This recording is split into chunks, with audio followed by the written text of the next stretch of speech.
Olá, oitavo ano. A aula de hoje é uma aula sobre indicadores sociais e econômicos. É uma aula que pertence ao capítulo 6 do livro didático de vocês. Na verdade, é uma aula de finalização do capítulo, porque nós precisamos finalizar para continuar e iniciar uma nova unidade, certo? É um capítulo que a gente já vem vendo em algumas aulas. Nós vimos sobre esse capítulo, acredito que em 2 aulas. É um capítulo que também já caiu em prova, né? Um capítulo que pertence à unidade 2 do livro didático de vocês, uma unidade que começa na página 99, e nessa unidade nós vimos diversos assuntos que contemplam esses indicadores sociais e econômicos, né? Portanto, esse conteúdo de hoje é um conteúdo de finalização do capítulo 6. É um conteúdo, portanto, de finalização. Se é de finalização, vocês já precisam ter aprendido o que o capítulo propõe, né? Os diversos conceitos que o capítulo propõe, beleza? Mas vamos iniciar aqui. Para a gente resumir o que a gente viu durante esta unidade, nós vimos sobre a regionalização do mundo, né? Que o mundo ele pode ser regionalizado de diversas formas. Quando eu falo em regionalizar, eu falo num conceito muito específico, que é o conceito de região, que é um conceito muito trabalhado na geografia e que a gente já viu bastante em sala de aula e também aqui nessas aulas, né? Tanto em live quanto nas aulas que eu estou fazendo no YouTube, certo? Mas, como forma de exemplo, nós temos aqui a forma regional mundial mais famosa, que são os continentes, né? E aí, dividindo, e eu acredito que vocês já sabem também, aqui nós temos a América, né? América do Norte e América do Sul, mas tudo isso aqui faz parte de um continente só, que é a América, África, Europa, Ásia e Austrália, certo? E aqui nós temos o último continente, que é a Antártida. Este tipo de regionalização, pessoal, é uma regionalização muito famosa, né? Que é a regionalização a partir dos continentes. Por que regionalização? Porque cada continente desse tem uma característica específica, por isso que a gente divide como uma forma regional, certo? Mas aí nós temos também uma regionalização que é uma regionalização que mais importa para a gente nesse momento, né? Que é uma regionalização econômica, né? Socioeconômica. Este mapinha é um mapa que vocês já estão cansados de ver, mas para exemplificar e, né, para a gente adentrar no assunto, eu vou explicar mais uma vez o que é isso. É um mapa de regionalização econômica. Este mapa ele vai dividir o mundo em países do norte e países do sul. Reparem que esse mapa ele não está reto, né, como é a forma tradicional mesmo de dividir o mundo aqui pela linha do Equador. É um mapa que tem um limite, né, o limite de Brent, que vai dividir o mundo a partir de um critério bem específico, que é o critério econômico, socioeconômico, na verdade. E aí ele vai dividir o mundo em países do norte e países do sul, sendo o país do norte dito também países desenvolvidos e países do sul países subdesenvolvidos, certo? É uma divisão bem mais específica e é uma divisão também mais simplória também. Simplória que eu digo porque existem outros critérios para eu adentrar nessa questão do desenvolvimento e subdesenvolvimento, né? Que aí a gente também já viu que exemplos que eu posso dar são os países, por exemplo, emergentes, né? Que não chega nem a ser um país dito como subdesenvolvido, está dentro desse critério de país do sul, mas está como emergente porque ele é um futuro desenvolvido, né? Ele está próximo de ser desenvolvido. Exemplo disso é o Brasil, a Rússia, né? China, certo, pessoal?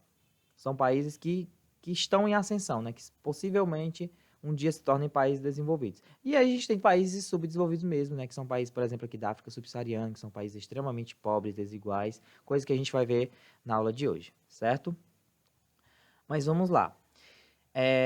No livro didático de vocês, tem uma perguntinha muito, muito legal que faz o seguinte: como é que a gente consegue medir o desenvolvimento de um país? Como é que eu olho para um país e eu meço, né? Eu digo, esse país ele é desenvolvido ou ele não é desenvolvido? Ele é um país pobre ou ele é um país rico? Como é que eu faço isso? Eu faço isso a partir de indicadores, né? Esses indicadores nós já vimos em aulas passadas, que são indicadores econômicos. Tem indicadores econômicos, na verdade, e aí esses indicadores econômicos são quais? Nós temos tanto o PIB quanto a renda per capita. Acredito que vocês lembram muito bem o que são essas duas coisas, porque nós já vimos em aulas passadas, certo? Mas também nós temos outros indicadores que são indicadores sociais. Os indicadores econômicos diz respeito à economia, a indicadores que traz respeito à renda, né, o dinheiro, certo? Enquanto que os indicadores sociais não, são indicadores que diz respeito às questões da sociedade, beleza? E aí entra outras questões, como por exemplo, educação, a expectativa de vida, e aí entra a questão da saúde, certo? Ou indicadores que diz respeito a esses aspectos sociais, diferentemente desses aspectos econômicos. Nós já vimos também que os indicadores econômicos são diferentes dos indicadores sociais, apesar de que os indicadores sociais estão relacionados com os indicadores econômicos. Como assim, professor? Para eu ter um indicador social bom, eu preciso ter um indicador econômico bom, certo? Para eu ter uma educação boa, eu preciso ser um país rico, né? Se eu preciso ter um país bem desenvolvido e um país que tem uma renda boa, certo? E aí os indicadores econômicos, posso dar como exemplo o PIB, a renda per capita, e indicadores sociais nós temos vários, certo? Que é o que a gente vai ver agora. E aí o primeiro indicador social que eu quero mostrar para vocês é a distribuição social de renda, né? O próprio nome já diz, o que é essa distribuição social de renda? É a forma como os bens de um país ou de uma região estão divididos. Se eles estão bem divididos ou se eles estão mal divididos. Exemplo, o Brasil. O Brasil ele é visto como um país muito rico, certo? A grosso modo, o Brasil ele é um país muito rico. Em que sentido? Que o Brasil ele tem muito dinheiro. É uma das maiores economias do mundo. Mas aqui no Brasil, apesar de ser um país muito rico, é um país muito desigual. Por quê? Porque a concentração de renda, a maioria desse dinheiro do país, está na mão de poucas pessoas. Então, a distribuição social de renda do Brasil é muito baixa, é muito má, certo? É muito mal. Enquanto que uma distribuição social de renda boa é uma distribuição social de renda onde a maioria das pessoas ganha um salário por igual, né? Ganha um salário assim razoável, onde todo mundo consiga viver relativamente bem, certo? E aí nós temos aqui como exemplo, esse aqui é o PIB, certo, pessoal? Nós já vimos o que é o PIB, mas eu vou falar mais lá para frente o que é o PIB, né, que é o Produto Interno Bruto, como é que ele se classifica. Mas aí, por exemplo, nós temos aqui, ó, o Brasil, ele é a 10ª maior economia, na verdade, em 1990, em 2019. Ele foi a 9ª maior economia do mundo. Ele passou a economia do Canadá, ele passou a economia de países desenvolvidos, como Portugal, né, países europeus. Mas, apesar do Brasil ele ser muito rico no sentido de ter uma economia muito boa, é um país que é muito desigual, porque essa distribuição social de renda não acontece, né? A renda do Brasil ela está distribuída, ela está concentrada na mão de poucas pessoas, enquanto que muita gente não tem nada ou tem pouca coisa, certo, pessoal? E aí nós temos, por exemplo, países que nem entram aqui, como Noruega, que são países extremamente com essa classificação de distribuição social de renda muito boa e que não entram aqui, não tem um PIB bom, mas tem uma distribuição social de renda muito boa. Né? E aí a gente vai falar sobre isso mais lá para frente. Mas, a grosso modo, essa distribuição social de renda é como o Brasil não, como os países no mundo, né, o Brasil também, distribuem a sua riqueza, certo? E aí, a grosso modo também, países desenvolvidos têm uma melhor distribuição de renda, claro, enquanto que países subdesenvolvidos vai ter uma má distribuição de renda, ou seja, vai ser mais desigual. Outro critério, outro indicador social é a expectativa de vida. A expectativa de vida, conceitualmente, é o número médio de anos em que a população de um país pode esperar viver. E aí ela pode ser tanto alta quanto baixa, né? Baixa expectativa de vida significa que o país ele não é um país bom, enquanto que um país com alta expectativa de vida significa que o país ele é bom, ele é bom, certo? Uma baixa expectativa de vida significa que o país ele não é um país bom, enquanto que a alta expectativa de vida significa que o país ele é bom. Como assim? Exemplo, se a expectativa de vida, né, no caso de um país X, é de 90 anos, significa que a média das pessoas é de que a média dos idosos, né, estão morrendo com 90 anos. Significa que a saúde é bom, né, é boa, já que os idosos estão morrendo muito velho. Agora, se um país, a média é de uma expectativa de vida de 40 anos, significa que as pessoas estão morrendo muito jovens. Se estão morrendo muito jovens, está acontecendo alguma coisa, certo? Ou não tem uma assistência boa de saúde, ou estão trabalhando muito cedo e tem problemas de doenças crônicas, né? Enfim.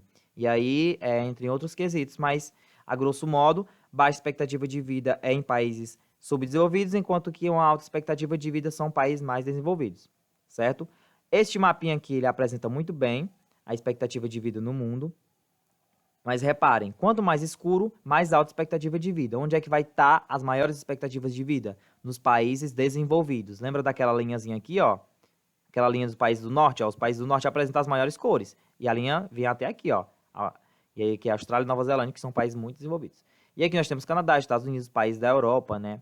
O Brasil, ele tem uma expectativa de vida boa, viu? Uma expectativa de vida de média para alta. Agora, os países africanos, ó, principalmente aqui da África subsaariana, são expectativas de vida muito baixas. Significa que é um território, né, uma região onde apresenta uma expectativa de vida muito baixa. Se tem uma expectativa de vida muito baixa, tem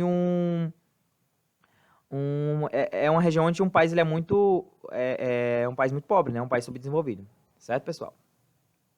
Outro critério também de se analisar um país através de um indicador social é a mortalidade infantil. A mortalidade infantil é o seguinte: ela indica, né, quantas crianças, na verdade, de até 1 ano de idade morrem por ano em cada grupo de 1.000. Ou seja, a cada 1.000 crianças, eles vão contar a cada 1.000 crianças quantas morreram em 1 ano dessas mil crianças até atingirem 1 ano. E aí, se morre muita gente, né, significa que o país ele não tem uma assistência boa, né? Significa que a mãe não teve um pré-natal bom, né? Durante a gravidez não teve um acompanhamento, né? Para diagnosticar doenças. Significa que não tem um saneamento bom, né? E essas crianças podem pegar doenças, já que crianças são bem mais vulneráveis. E assim vai. São diversos outros fatores que vão analisar essa mortalidade infantil. Mas, a grosso modo, países desenvolvidos são países que têm uma baixa taxa de mortalidade infantil, né? Abaixo de 3, por exemplo. E aqui nós temos países do norte novamente. Enquanto que esses países aqui, ó, mais da metade das crianças dessa análise morrem, são países aonde, ó? Em países subdesenvolvidos, principalmente na África, nessa África subsaariana. Certo, pessoal?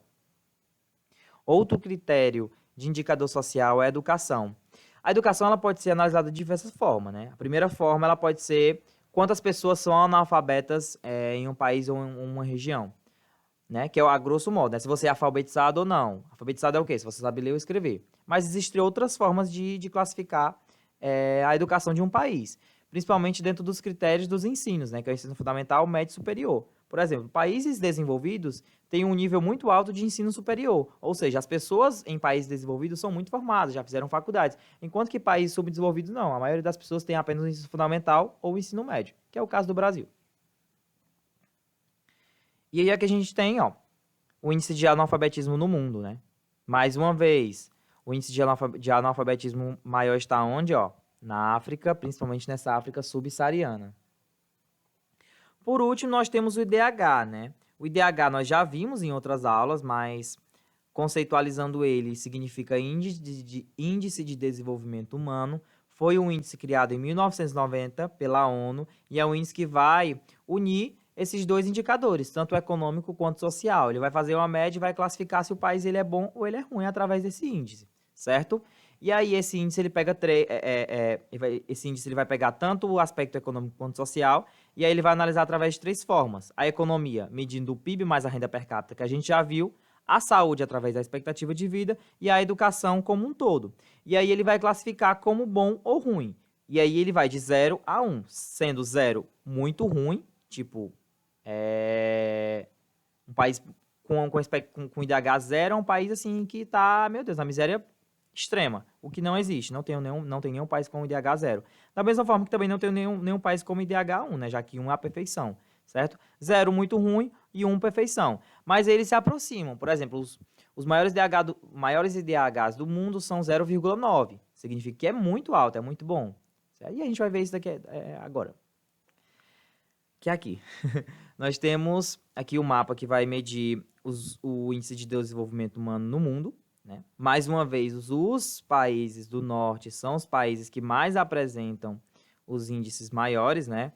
E aí são IDHs acima de 0,88, dando destaque aqui à Europa. E aí os países com IDHs muito baixos são países aonde, mais uma vez, nessa África subsaariana, que é uma região da África que está dentro desse continente aqui, que é o continente africano, certo? O Brasil ele tem um IDH relativamente médio, né? Médio para alto, certo? O que é que faz com que esse IDH do Brasil ele suba bastante, ele fique nesse quesito, já que a gente tem uma saúde péssima, a educação também não muito boa, a economia. A gente tem uma das maiores economias do mundo. Isso faz com que nessa média dê um IDH alto. Mas a gente viu que este PIB, né, essa renda per capita, essa economia ela está considerada na mão de poucas pessoas. Então a gente não pode analisar o IDH somente pelo IDH. A gente tem que analisar todos esses outros quesitos para ver como é que estão as coisas e como é que se classificam no mundo. Certo, pessoal?